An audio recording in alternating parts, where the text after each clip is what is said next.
It's an honor for me to be here, not only because of where we are, but because I'm here thanks to someone that knew what to do, when to do it, who was brave enough to act exactly when it was needed.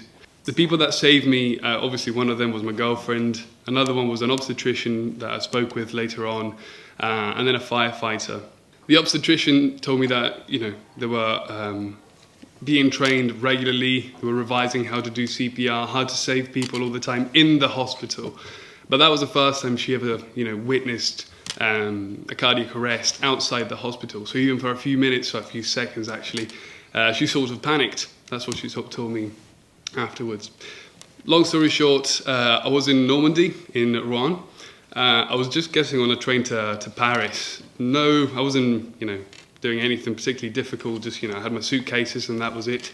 And I said to my girlfriend, I need to sit down. I think I need to sit down. At that point, I had a cardiac arrest. Thankfully, this obstetrician and a few minutes later, a firefighter and a few other people started, performing CPR on me and brought me back to life. Unfortunately, I had a strange reaction to the defibrillation, an aggressive one. So obviously that's the only recollection I've got. I felt like I was being held to the ground by a gang, essentially. But when it was really just my saviours, the people that were doing CPR and holding me down, and then the paramedics later on. I was in a coma for about 24 hours. Then I woke up, my family was around me in the intensive care unit.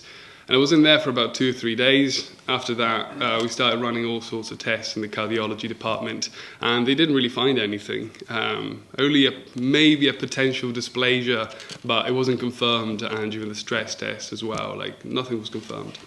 So, as a preventive measure, I've now got an ICD, an implantable defibrillator under my skin, my little guardian, as they call it. Keeps an eye on me whenever it's needed, delivers a shock if needed, hopefully not. But yeah, what does that teach us? Why am I here? Just because someone was, knew what to do and was brave enough to, take action and don't just walk away or freeze when they saw me on the ground.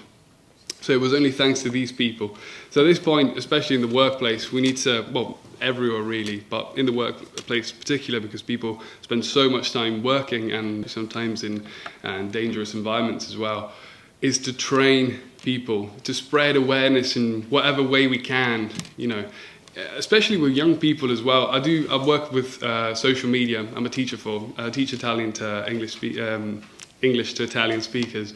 Social media, for example, are a really powerful tool that we can use to increase awareness.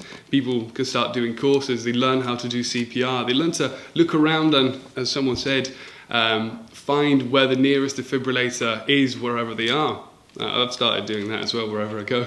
And especially, another thing, a lot of people don't know the difference between a heart attack and a cardiac arrest. Every time I meet someone that I've not seen in a while, they're like, oh, what about that heart attack that you had? Someone's had their granddad, their uncle, or someone who's already had 3 heart attacks and they're still, alive and well. And they don't know it's that there's a difference. So these are some of the things that we need to focus on. We need to spread awareness about all this, even just what the difference is between a cardiac arrest and a heart attack. So that everyone can be ready and can be brave enough and be confident to save someone's life, and that's why I'm here, and that's why I'm happy to be here.